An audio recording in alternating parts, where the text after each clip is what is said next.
and thank you for joining us. I'm Christine Kennedy, and I work in the Office of Alumni Engagement, and it's my pleasure to welcome you and our speaker to this talk this evening on the Mindfulness Revolution, the science behind improved physical and mental well-being.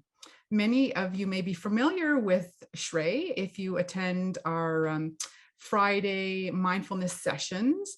We've been hosting those online Fridays at 12:15. They're just a quick 10-minute practice where you can end your week and go into the weekend feeling focused and a bit calmer and mindful about what you want to do. Shrey has been engaged in mindfulness practice, oh gosh, Shrey, for like 10 or 12 years now. Yes. So he's very well versed in this topic. He's the facilitator and founder of Mind Body Horizons, and he is a proud McMaster graduate and in physiotherapy. So Shrey, thank you for joining us again, and let's take it away. Oh, but before we do, I should mention we had quite a number of pre-submitted questions, so thank you everyone for submitting those. Shrey has tried to answer those within the presentation, but we did leave a few out that we will answer at the end of the Q&A session. So if you do have a question, please feel free to put it in the chat, or preferably in the Q&A area at the bottom of your screens. If you're on a laptop, or I think it's up at the top on an iPad, you'll see the Q&A little icon. So just click on that and type your question in, and we will get to those questions at the end. Thanks, Shrey. Perfect. Thank you, Christine, for that warm welcome. Welcome everyone to this lecture or this presentation on mindfulness. Really excited to be here. We're going to get right into it. Before I talk about why I do this and what got me into this, I just want to give you a quick outline of what this presentation is going to be about. We're going to talk about what mindfulness is, why mindfulness in current day and age. We'll talk about a shift in health and wellness in general. Over the last decade or two, there's been a whole differing approach in how we approach health and well-being. We'll talk about lifestyle medicine, the 6 pillars of health and wellness. We'll talk about 5 ways mindfulness helps our physical well-being, and then 4 ways how mindfulness impacts our mental well-being. And then at the end of it, we'll talk about how we can use all of this evidence that's out there right now and use it for ourselves, and how we can start integrating it into our daily life. So Christine has already done a good job of introducing me, but I thought I'd let everyone know that of why I'm here. Essentially, my journey with mindfulness started at McMaster, where I did my kinesiology degree there. In first year university, actually, I started developing these severe episodes of back pain. I went on this whole journey of, having undergone MRIs, CT scans. I saw a neurologist, a rheumatologist, all these different specialists. And at the end of it all, they had no real answer for me. And they had diagnosed me with a lifelong chronic pain condition called fibromyalgia. Some of you may or may not know about this. But essentially, from that point onwards, I've really taken it on myself to find what's out there, because there's no real quote unquote cure for fibromyalgia or these kinds of chronic pain syndromes, but there's a lot of things that can actually help. And that's what led me on this journey of trying and figuring out what's out there. And I ultimately landed on mindfulness meditation as one of my pillars and one of the rocks that have really helped shape how I deal with my pain, but how I also work with my patients as a physiotherapist as well. And since the last 5 years, I've been I opened my own business called Mind Body Horizons, and I've been on a mission to educate and inspire others to take care of their mental health and their physical health for their overall wellness. So why are we talking about mindfulness today? The World Health Organization actually classifies stress as the health epidemic of the 21st century. They've also found through a lot of research recently that chronic stress has been linked to a whole host of health conditions such as cardiovascular disease, diabetes, cancer, autoimmune syndromes, mental illnesses. Speaking of which, in the last 2 years since the COVID pandemic, estimates suggest that the rates of anxiety and depression have increased by almost 25% worldwide. Furthermore, non-communicable diseases, which I'll talk about in the next slide, the rates of these diseases are increasing worldwide, and they've now become the leading causes of disability and death. And what these are, non-communicable, meaning they're not transmitted, you can't pass them on to others through contact, but these are cardiovascular diseases, mental health conditions, respiratory diseases, cancer, diabetes. And since the 1990s, the rates of these have gone up in terms of how they affect disability and deaths. Essentially, modern medicine has gotten really good at reducing diseases that are contact-based. But in the meantime, as people are starting to live longer and longer, diseases such as diabetes, cancer, cardiovascular, they've actually gone up in rates. And the reason why I bring that up and why this matters is because a lot of these diseases can be prevented and modified with healthy lifestyle habits. And that's where we talk about this whole shift in approach. Typically, Western medicine has been really focused on reacting to health crises, right? When somebody gets sick, we have medications, we have different approaches to fix them or cure them.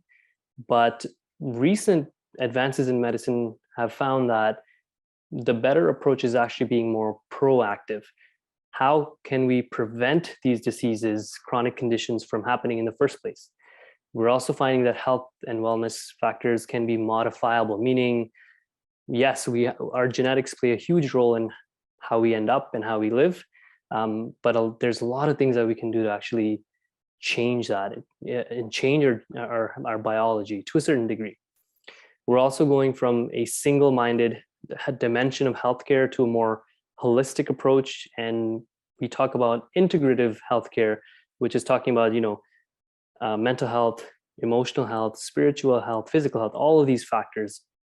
And there's a lot of different approaches, and this is where I want to introduce you to what we call lifestyle medicine. Essentially, lifestyle medicine is a field and a branch of modern medicine which talks about these 6 pillars or these 6 areas on how we can improve our health. And in the next slide, I'll just show you what these are.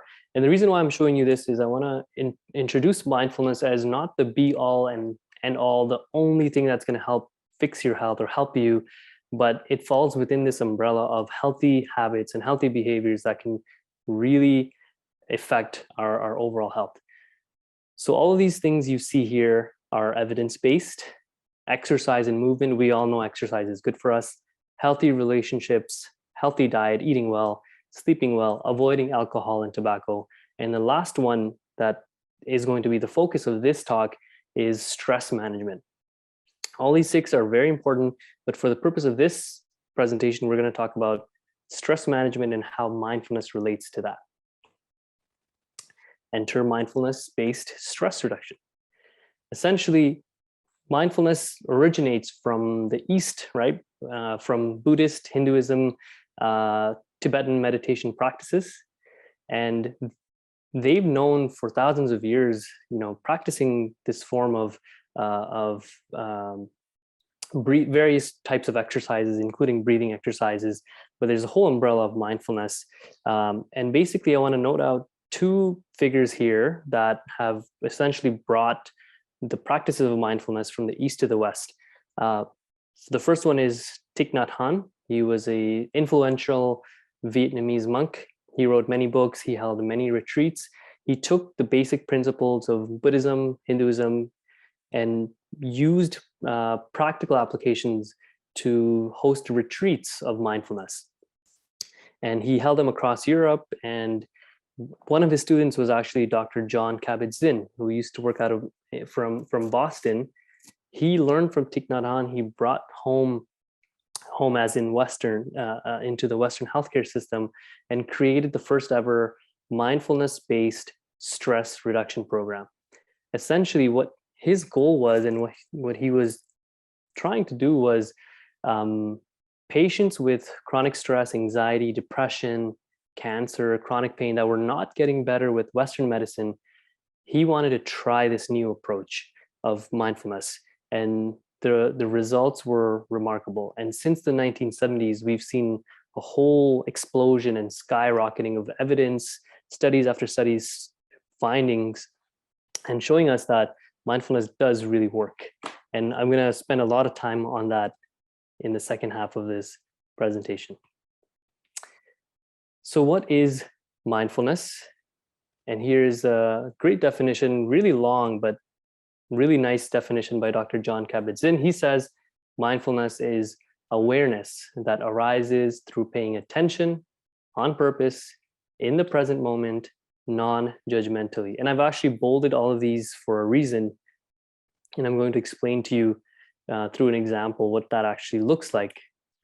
And I love this figure. I show this in a lot of my presentations because I think it does a really good job of sort of simplifying what mindfulness looks like. As you can see, the person on the left, his mind is full, and you can see the dog on the right, the dog is mindful. So think about that. It's just a very subtle difference in the words and letters, but such a stark difference in what that looks like in life. And I want to highlight the 4 bolded words that I had in my last slide here and explain to you how that applies to mindful living. As you can see, the person on the left, they're everywhere in their thoughts, stressed, thinking about their kids, family, work, stress, whatever, all this busyness that's going on the left side. And then on the right side, you have the dog. The dog sees the sun, the trees, and that's pretty much it. So the dog is, first of all, aware. And awareness is pretty much the opposite of what we call autopilot mode of living, right? We're so used to this in our daily lives. We're kind of on a go, going from one place to the other, eating our meals, not really thinking about what exactly we're doing. We're not really aware. We're not really conscious of what we're doing. We're so stuck on this autopilot mode of living. The dog here is a clear example of not that. Is essentially, seeing what's in front of him. The dog is paying attention to what's in front. That's the second piece of mindfulness, is how we can train our mind and use our attention muscle to focus on one thing at a time rather than getting carried away in this chaos. The third piece is present moment. And essentially what this is about, living in this current moment as much as we can, rather than getting carried away by the worries of tomorrow or the regrets of the past. The dog here is not thinking about what it's going to have for dinner later, or it's not worried about the other dog that he just saw at the park. It's more about, seeing the sun and the trees right now. And the last point here, which is a really crucial piece of mindfulness, is about non-judgmental living. And what that is not judging things as good or bad, not thinking things should be a certain way. It should be like this or it should be like that. It's being okay with what's here, what's right there. The dog is seeing the sun, not thinking that I don't like this or it's too hot. The sun is the sun right now. And essentially these 4 core components are what make mindfulness. And when you search on Google, you'll see a whole host of myths and things out there that they just say the mindfulness is about relaxing or being calm or just breathing, but it's not that. It's more of an approach, of a lifestyle approach, more broad. And these 4 elements really make mindfulness that. Now, I know that was a lot, but I want to summarize that in a different way of seeing what mindfulness is. Similar to the way exercise strengthens our body and our muscles, mindfulness works the same way. It's a sort of training to strengthen our attention muscle, as you call it, in our brain, which makes our mind fitter, less cluttered, kinder, and more resilient. That's essentially what it's about. Now, there's a lot going on in this slide, but I want to highlight these 2 green figures, essentially to show you how mindfulness, which can elicit the relaxation response, affects our overall stress levels. As you know, we in our bodies, we have this response called the stress response, which is also called fight or flight, right? You think about something that you have to do, and all of a sudden, you get amped up, your heart rate goes up. As you can see on the bottom left, your blood pressure goes up, heart rate goes up, oxygen consumption goes up. Or, for example, if you're under a threat, some animal is trying to attack you, for example, for our ancestors, where our bodies are naturally going into this stress response. However, when we're on that stress response chronically, that can have a very negative effect on our bodies. Essentially, what mindfulness does is elicits the opposite of the stress response, which is called the relaxation response, which was first found and coined at the Harvard University. And what they found was that monks who were studied, they did lots of studies on them. And essentially, through mindfulness meditation training, these monks were actually undergoing this whole different approach or different response, which was actually leading to lower heart rate, lower blood pressure, lower oxygen consumption, as you see at the bottom. And that was triggering all of these health benefits that they were seeing in these monks, including, higher pain thresholds, which we'll talk about later. But essentially, I want to point out the two ways in which mindfulness, we all hear this, mindfulness reduces stress, mindfulness, helps us feel more calmer, but how does it do that? One way is by creating these changes in our body to elicit the relaxation response versus the stress response. So by practicing mindfulness meditation repeatedly, we can enter this relaxation response mode better and more frequently than activating the stress response over and over.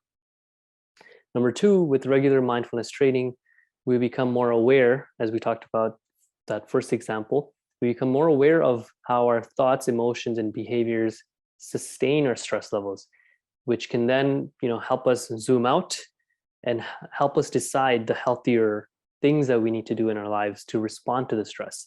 Because ultimately, we can't avoid stress in our lives. It's good for us. Stress is good for us. I never say stress is bad. It's good. It helps us do things when things need to be done. However, the problem is chronic stress.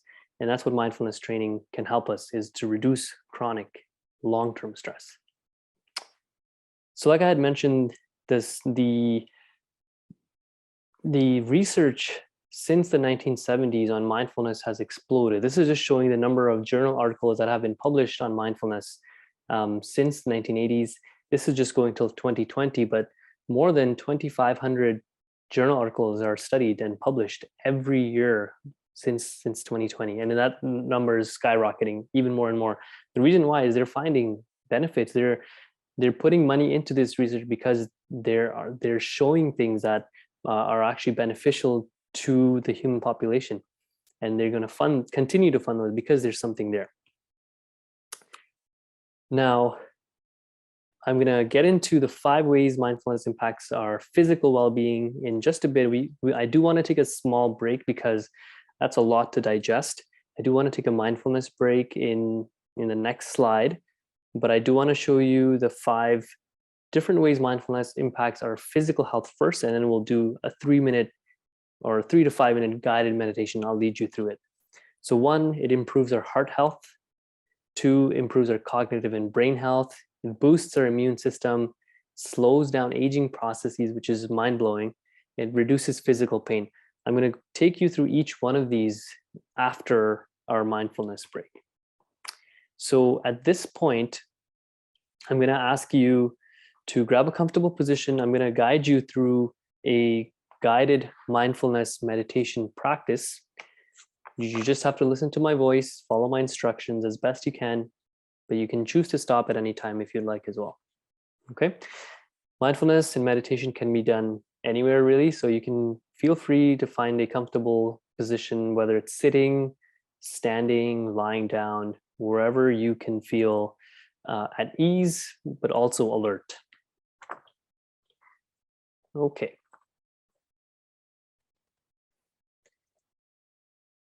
When you're ready, settling into this moment. If you're sitting, feet are firmly rooted on the ground. Your back is straight but not rigid. Shoulders are down. Your body is relaxed. Your hands are on your lap or by your side, wherever they feel comfortable. And when you're ready, you may gently close your eyes, or you may keep them open with a soft gaze.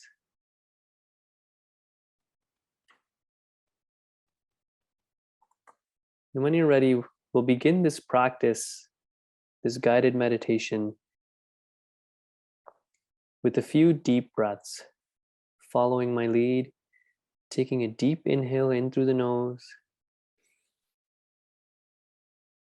and then a slow exhale out through the nose or the mouth all the way.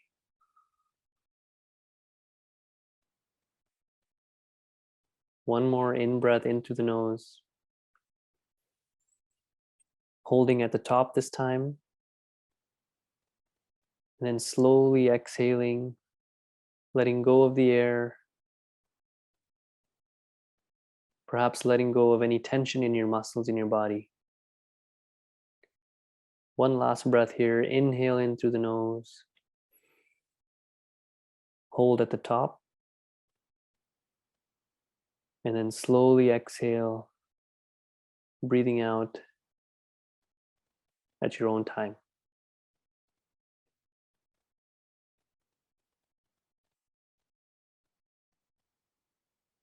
And then allowing your breath to resume its natural rhythm, not trying to change your breathing in any way.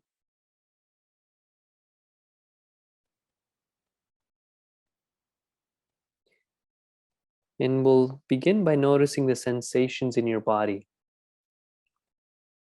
starting from your head and face. Noticing if you're carrying any tension around these areas. And with each breath out, perhaps letting the tension melt or just relaxing the muscles here.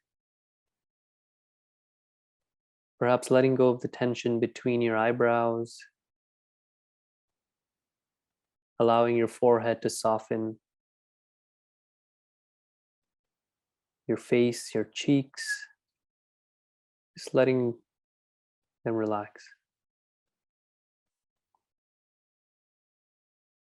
Continuing to breathe as you breathe.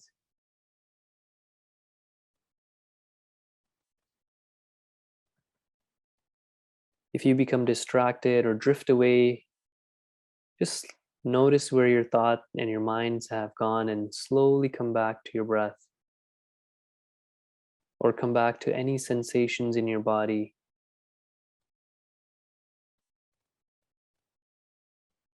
Letting go of any noises, distractions around you. Perhaps just noticing what your feet are doing right now. Noticing how your feet may be planted on the ground or the bed.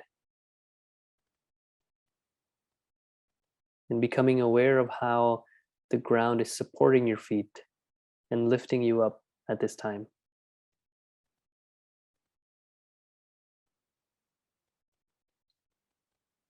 This time bringing your attention to your neck and your shoulders and allowing them to just drop, letting go of any tension that might be here.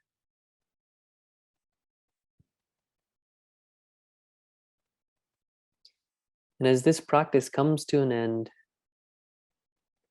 holding all of these sensations in along with your breath, and just noticing what is here just as it is. Not trying to change it, not trying to wish you were somewhere else. And noticing how your mind and your body feel now. And when you're ready, taking a deep breath in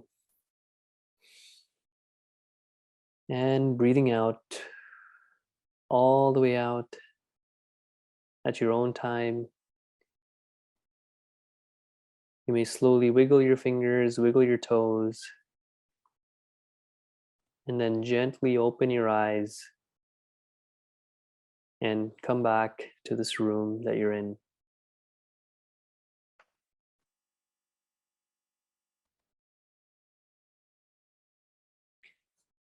You can sit in stillness for a bit and just notice how that practice went for you. Again, not judging it, just being aware of how that felt.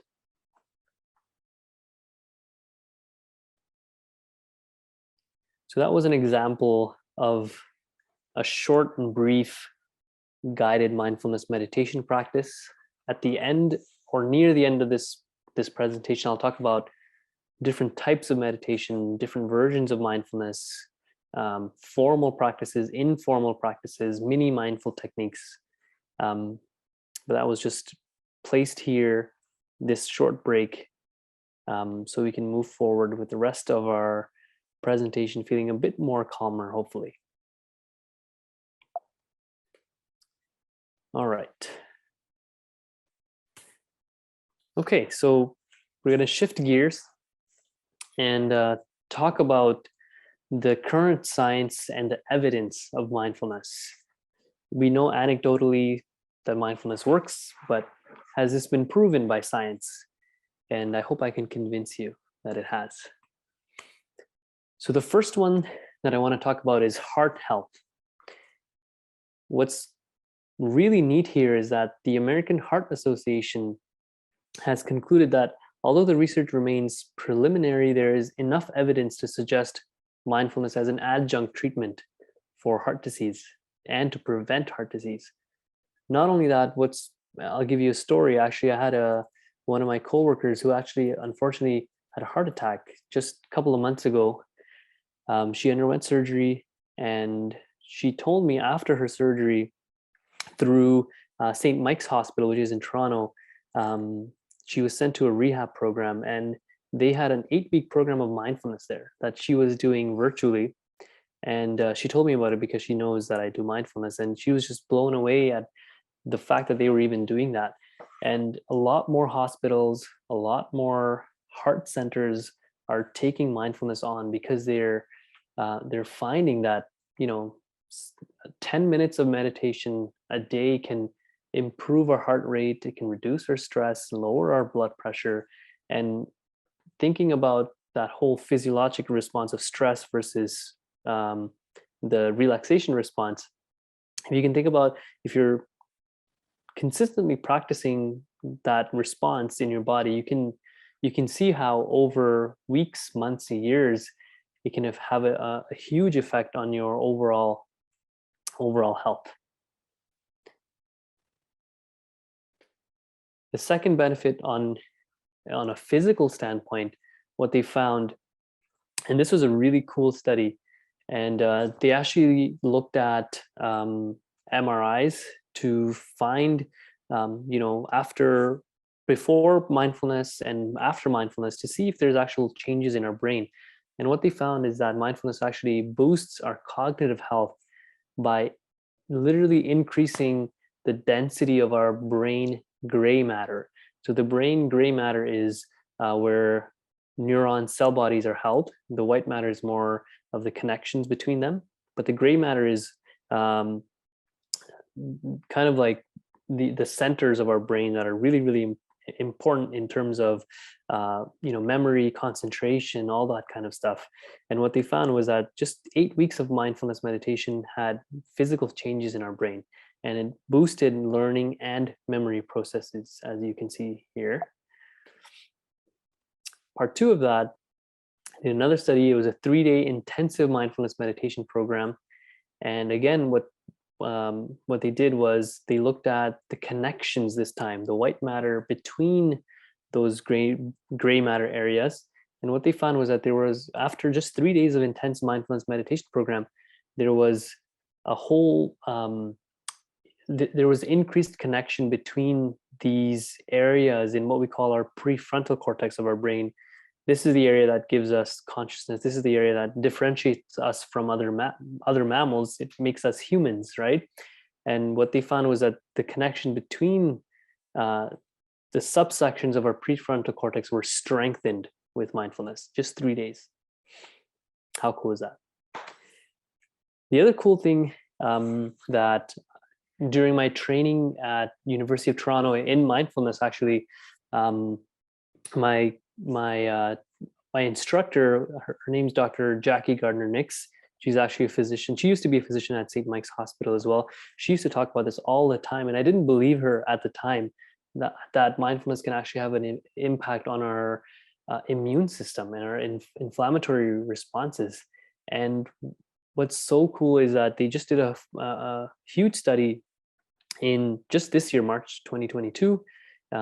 It's a clinical psychology review, and they looked at a whole host of different trials, and they were studying basically, does mindfulness-based interventions have an effect on immune biomarkers? And what they found, and they were studying 6 biomarkers which correlate to our immune response.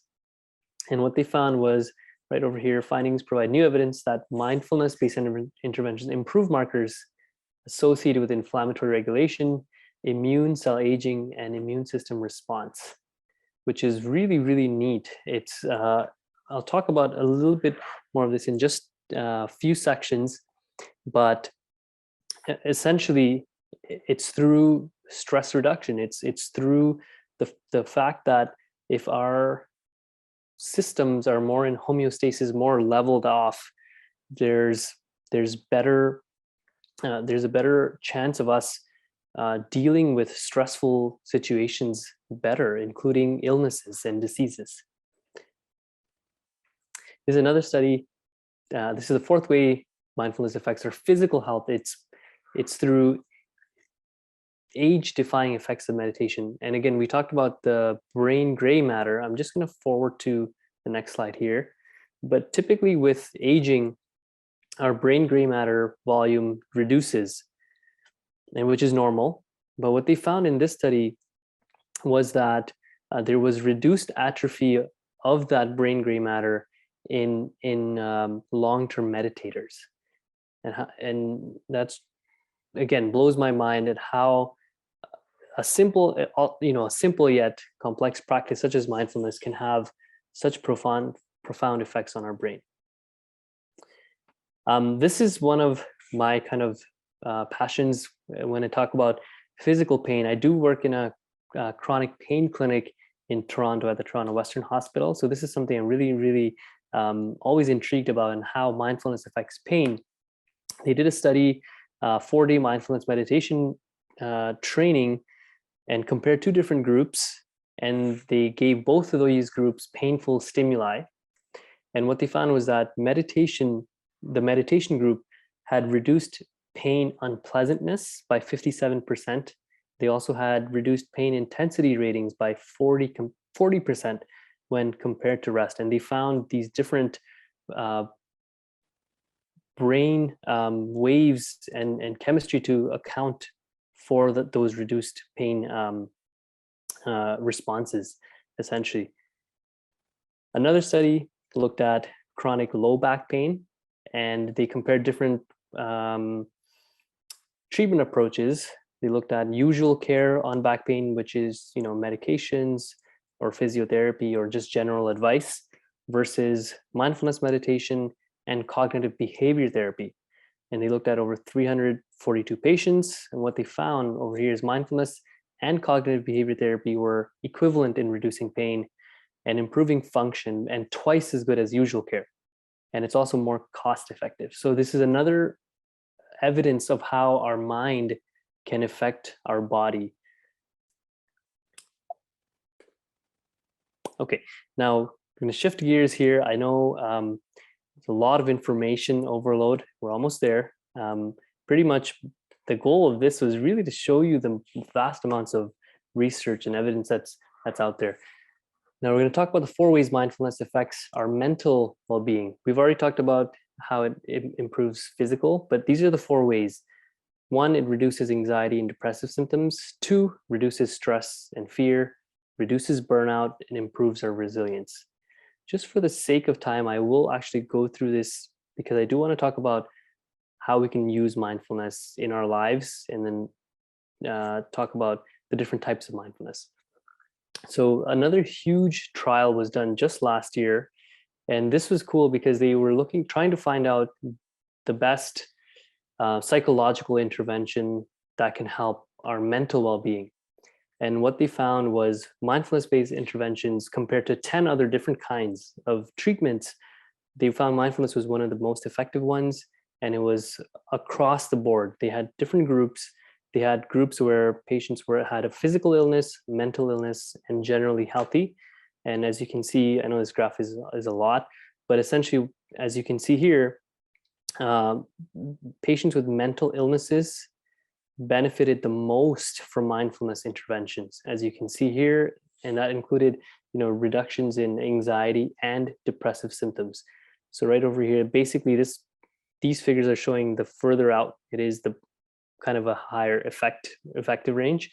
Mindfulness interventions were throughout all the different groups were found to be very effective compared to cognitive behavior therapy, acceptance commitment therapy, compassion interventions, all these other ones. Positive psychology interventions were also found to be really, really effective, which we won't talk about in this presentation. Stress and fear, already talked about that in the past, how it reduces it, but a study found that with 8 weeks of mindfulness, the activation of our amygdala, which is the area of stress and fear, actually reduces. There's reduced activation of that area, which they found through MRI studies. Mindfulness helps with chronic stress, which prevents burnout. As we know, burnout, especially amongst healthcare workers nowadays, frontline workers, burnout is a state of emotional, physical, and mental exhaustion, which is caused by excessive and prolonged stress. And this is what I was talking about earlier. Short-term stress is actually good for you, allows us to react and do things, but it's prolonged stress that leads to burnout. And essentially, mindfulness has the opposite effect of stress. It improves our resilience, improves our quality of life. It recharges and re-energizes us essentially, and it can certainly prevent burnout. There's a lot of evidence on this as well. And last but not all, I do want to talk about resilience building. And this is what comes down to kind of like the fundamental reason of why we practice mindfulness.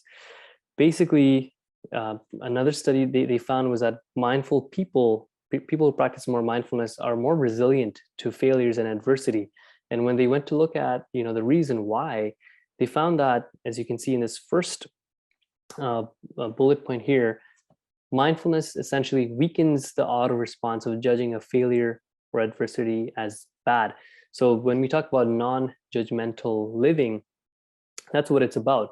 Rather than becoming defeated or feeling like you're a failure or feeling that everything has gone wrong, everything is going bad, mindfulness is more about, okay, this is where I am right now. I'm not going to judge it as good or bad. Is there a learning lesson here? Is there something that I can use as motivation or a catalyst for a positive change in my life? And pretty much when mindful people are thrown challenges, they're better able to bounce back from that. And as you can see right here, mindful people, the second point here, mindful people can better cope with difficult thoughts and emotions without becoming overwhelmed or shutting down emotionally.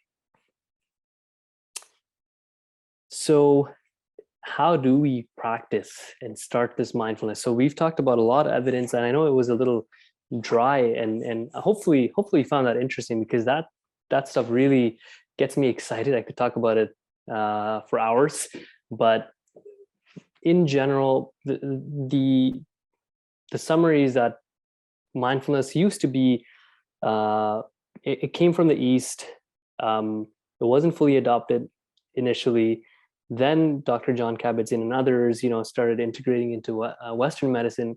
And now, since the last 2 decades, they're finding so much science and research to support it that it's gone from being a somewhere out there hokey pokey kind of practice to more mainstream health intervention as part of modern healthcare.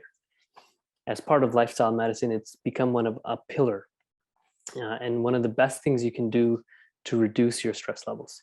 So anyways, how do we practice and start the mindfulness journey? There's 3 typical ways of what mindfulness practice can look like. Formal practice, something that we just did in that mindful break, that was a guided meditation. It's an exercise that you do.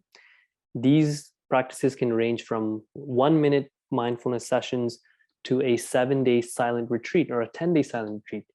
These are all formal practices, and they can range from breath awareness kind of meditations, body scan, movements, visualization. There's a whole host of different exercises of mindfulness. Think of them like the different kinds of exercises you can do for your body. You have running, jogging, biking to help your heart health, cardiovascular health. You have strength training, you have stretching, you have balance, right? Those are all ways of targeting different aspects of our physical health, right? Mindfulness has the same. There's practices to help manage our anger, practices to become more kind, practices to become more centered, more cool-headed, all of the above, all these things I've listed here. Second way of practicing mindfulness is through informal. This is in your day-to-day life. You can do this starting today, essentially. What this is about turning off the autopilot mode of living. And there's some research showing that our mind is actually on autopilot almost 47% of the time, which is almost half the day, where we're thinking about something else and we're not focused on exactly what we're doing. But we can use mindfulness to become more aware, more focused on, maybe when we're talking to someone, when we're washing the dishes, when we're walking, brushing our teeth, having our food, right? A lot of times we're eating our food with our phone on or the TV on, and we're not really mindful of what we're doing. But we can flip that with informal mindfulness. And then the last one is called mini mindfulness techniques. This is somewhat new. And we do this at the University Health Network, the whole group of hospitals in Toronto. They're labeled mini resilient training techniques. A lot of them are actually based on mindfulness, and they can range from 1 minute to 3 minutes, and they're very short. You can do in the moment. I'll talk a lot about these in the series to come, starting on October 7th, which we'll talk about in just a bit. But we'll get a chance in this series to practice different types of those meditations, breath, body scan, mindful movements, and also talk about those mini mindfulness techniques as well at that point. So this is all what mindfulness can look like, and it can be different from person to person. And I would always advise is try different types until you land on the one that works the best for you, because everyone is different. Okay, so I think we'll wrap it there. We're right at 7:45, and I want to give some time for question and answers. So I know I did a lot of talking, but pretty much the key messages and takeaways. Number one, mindfulness is no longer considered an alternative medicine or complementary medicine. This is the term of the past. It's becoming more integrated with modern healthcare, and I hope I've convinced you that it is science-based and not just a hokey pokey out there practice anymore. By reducing chronic stress, mindfulness leads to positive changes for a whole host of chronic health conditions. Our brains will physically rewire with mindfulness, making us happier, healthier, sharper, and more resilient. And it takes as little as 10 minutes of practice per day to see the benefits. It's simple, and in theory, it is hard to do it in practice. And the goal is to find the right type of 10 minutes or the kind of practice that you want to do for yourself. And ultimately, mindfulness essentially promotes calmness and resilience in the face of adversity. And I want to end off with this quote by Dr. Jon Kabat-Zinn. He says, and I love this quote actually, I think it does a really good job of summarizing mindfulness. You can't stop the waves, but you can learn to surf. And essentially in life, we have these ups and downs, on and off, sideways kind of things thrown at us.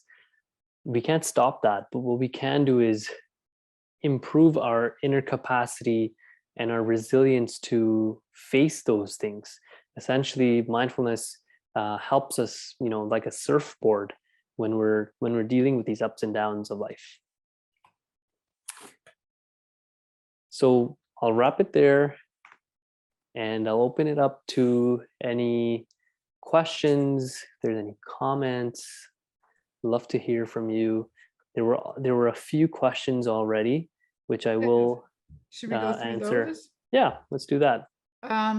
So thank you, Shrey, for that. As always, a wonderful, full of information, helpful information, practical that we can use. I have just put in the chat the link for the registration for the sessions, as you mentioned, October 7th. And I said, copy and paste it, but I think actually if you just click on it, you can, it will take you to the registration, just another Zoom registration. Perfect. Yeah. So we had chatted about a couple of the questions that we thought would be of interest to people. So the first one, and then I see a few questions coming in on the Q&A, so I'll get to those too. So those who did answer, or those who asked some questions, hopefully you recognize that Shrey did answer some of those in the talk. But box breathing, you didn't necessarily talk about box breathing, and someone asked a question, or they mentioned it's so uncomfortable and challenging. Do you have recommendations, tips, or tricks to aid with this technique? Yeah, so when we talk about box breathing, it's a type of breathing technique. First of all, if you're not familiar, box breathing is it's a technique where basically you're breathing for 4 seconds, where you inhale for 4 seconds, hold for 4 seconds, exhale for 4 seconds, and then hold for 4 seconds. And essentially, it's supposed to look like a box with 4 sides, each one 4-second inhale, hold, 4-second exhale, 4-second hold. And essentially, it's a figure that you use mentally as a visualization to kind of follow that.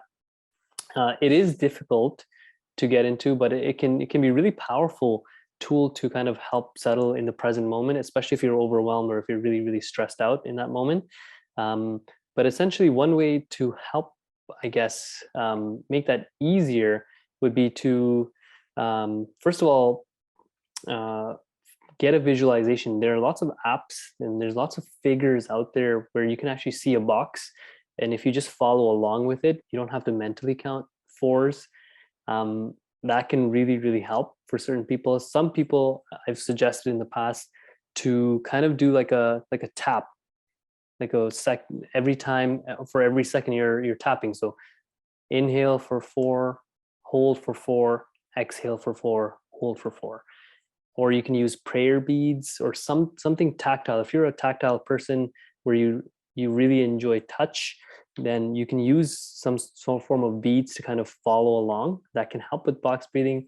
But again, it's not the be all and end all. That's just one small part of mindfulness in general.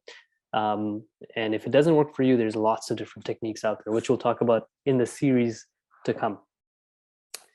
Yeah, I hope that answers the question. It was a good question though. And a nice way to segue into the next question, because you mentioned apps.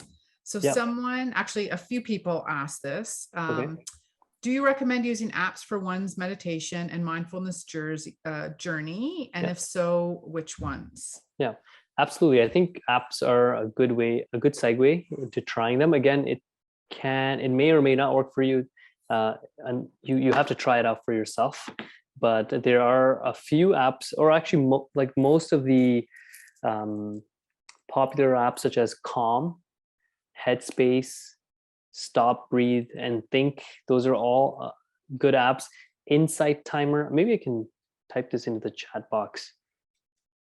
And just for people to see, Insight Timer is another good one, which is free. Insight Timer has a ton of free meditations that you can try. Essentially, these are all guided forms of meditation, right? Where you're listening to someone they're guiding you through, as I did, an exercise, right? But it's hard. It's good to use the apps as a beginner, because there's instructions there.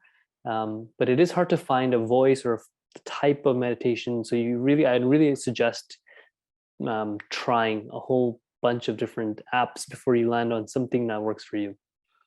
Yeah, Calm is a good one.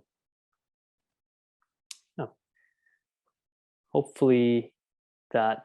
Oh, did I just? Yeah, I did the You know same what? thing. I realized I just sent it to you only. Yeah, it's okay. I've just given it to everyone. Okay, perfect. Thanks, Dave, Christy. yes, I sent the link only to you, and then Dave, who is the voice in the sky. If you don't hear Dave, it's a good thing. He only comes on when we have technical difficulties. But Dave just put the link as well for the sessions next. That starts in a couple weeks. Okay, and another question. So this comes from, must be a healthcare practitioner, because they write, clients are often reluctant to try breathing as an anchor. What alternatives have you found to be most helpful for pain? Mm-hmm. That's a really, really good question. Breathing, and it's can work for some, and for some it just does not work. Sometimes when you ask people to focus on the breath, they can actually start to hyperventilate, and it doesn't work, especially if you're in a lot of pain, and especially around the rib cage area or the back or the stomach, where the act of breathing can actually elicit the pain. Then it can become difficult for people to stay with that, especially if they're in pain. So for those certain types of clients that I work with, I like to use different, variety. There's different anchors, such as sounds. Rather than having them focus on the sensations of the breath, you can help them find a calming or a more of a neutral sound in the background. Could be the sound of raindrops, the waves of the ocean, birds chirping, things like that. Something, some form of music to help them shift their attention to that versus their pain. Not to say that mindfulness is supposed to be a distraction and that's how it helps pain. There's a whole, I can talk about that another time. Sound is a good one. Touch, so beads, something they can, like a fidget spinner or something that they can use in their hands to. Basically, the goal with that is every time your mind drifts, you catch yourself and you go back to your anchor or your focus. And each time you do that, it becomes easier and easier to focus. So when you get drifted, you come back to the sound, or you can come back to something in your hands, or you can think about another sensation, such as the sensations of your feet, or another area in their body where they're not having pain. That can be another anchor as well. So I hope that helps. Yeah. And other times, sorry, another thing I just remembered was, let's say if breathing is difficult, I actually do a lot of mindful movements where I'm asking clients or patients to move their non-painful areas mindfully as an exercise to help them bring their focus of attention somewhere else other than their breath or their pain. Yeah. So yes, hopefully those are I hope that helps. Tools. Yeah. So a question that a person has asked, Harry has asked, that probably many people are thinking, and I know we've gotten this in the past when we are doing the series, but how do you stay in the present moment during unpleasant present moments? That's a really, really good question. And essentially that's the challenge of mindfulness, right? That's the challenge of this practice. But it's that in itself is an exercise, right? So for example, I'll give you an example. Let's say you're practicing mindfulness for, as a beginner, and the sensation of your, so there's an itch, there's an urge to itch, or something in your body is causing you discomfort. and your mind keeps going there. It's very unpleasant, it's uncomfortable, you want to stop, right? But your job during that mindfulness practice is to notice that unpleasantness, that discomfort, and if you don't react to it, then you've succeeded in your mindfulness practice. Meaning that if you're able to just see that discomfort and acknowledge that discomfort, then you've done your job, rather than noticing that discomfort and just reacting, or you end your practice, you stop, right? It works really well. So essentially, each time you face discomfort in your practice, your job is to notice that discomfort, see if you can just stay there and focus on that discomfort rather than doing anything about it.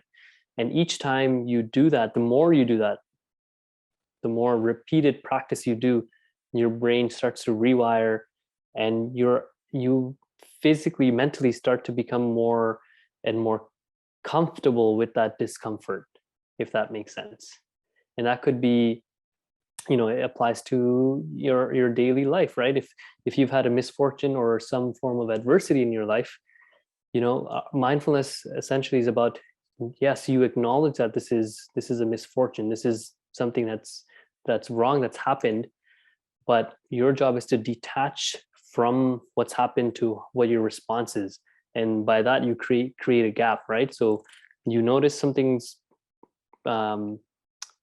has gone the wrong way than what you'd like. You notice that, you're aware of it, but you detach from it and you respond to that thing rather than react instinctively in your natural habit, right?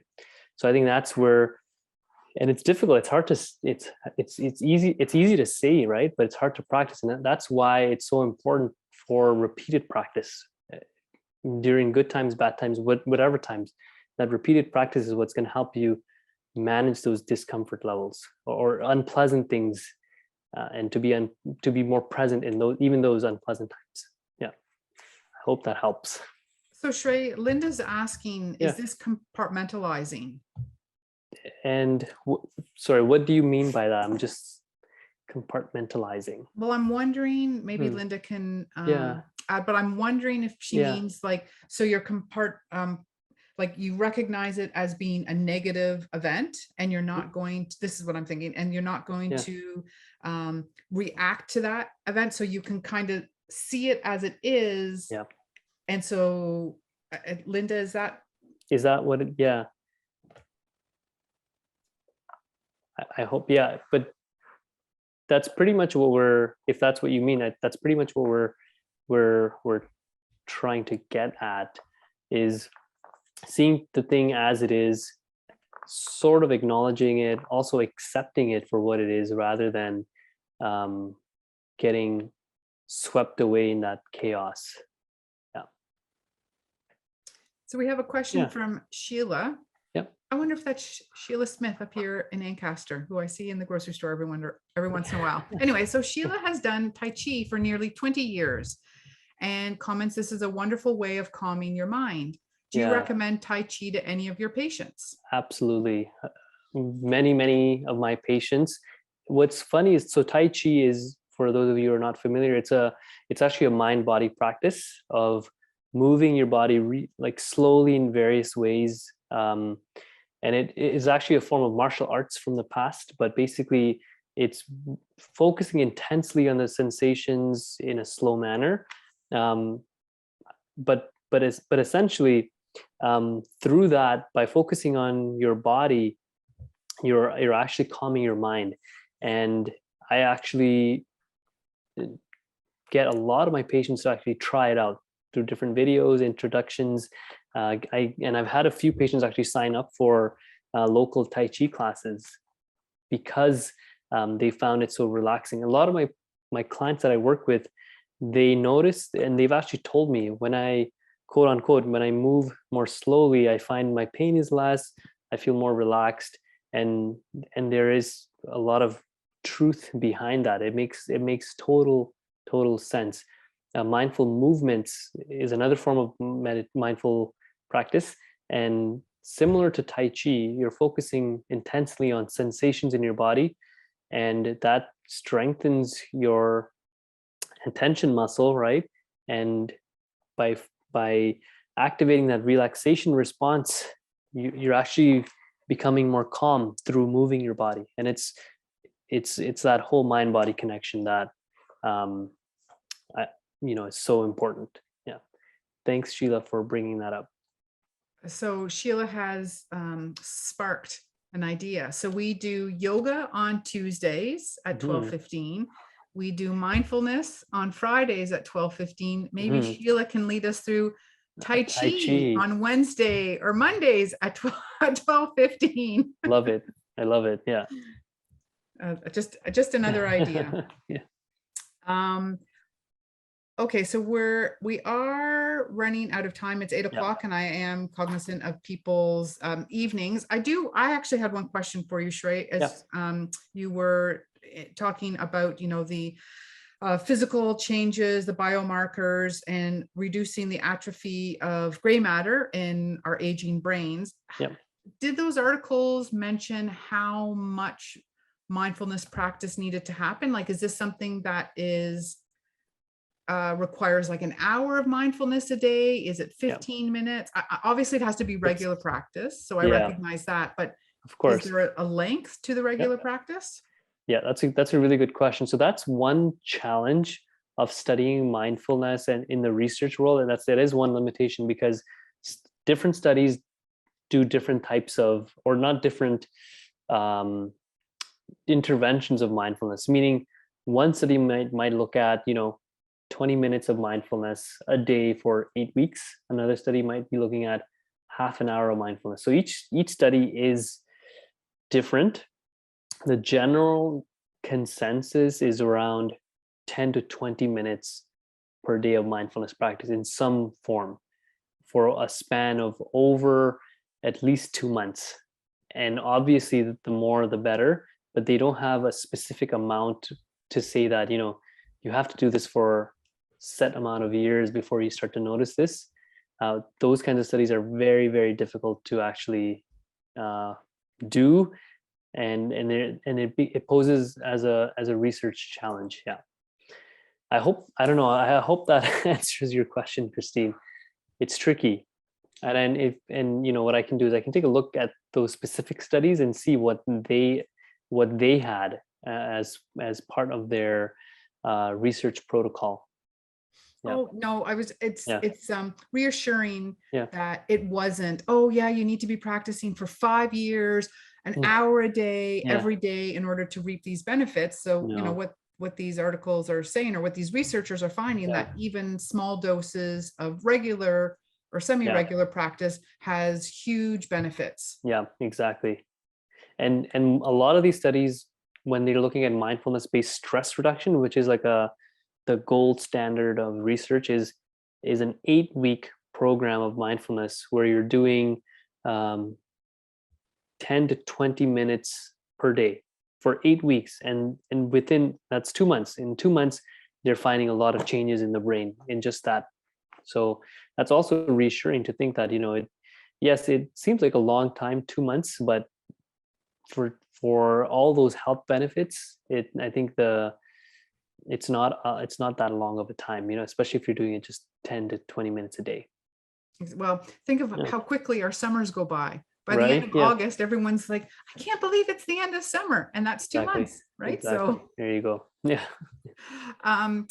Okay, well, I think it's now 8:05. So I will thank you, Shrey, for joining us and for giving a wonderful presentation. I'd like to thank everyone for joining us, and hopefully you learned something new this evening that you can carry to improve your health and wellness. This talk has been recorded, and we will send out the recording, I'm hoping by today is Wednesday, by Monday at the latest. This is the first talk in a series of health and wellness virtual talks that we are doing. The next one is on managing anxiety with Dr. Randy McCabe out of St. Joe's, and I will put that up in the chat there. That is on October the 5th. And then the next talk, I think, is October 26th, is on cannabis use, sort of, what does the research have to say about it? Anyway, more will be coming out on that. So thank you, everyone. Hopefully, a few of you will be interested on our Friday mindfulness sessions. Feel free to register for that, or you can send me an email if you have any questions. And until then, thank you, everyone. All right. Have a good evening. Be mindful. Bye, everyone. Yeah, take care.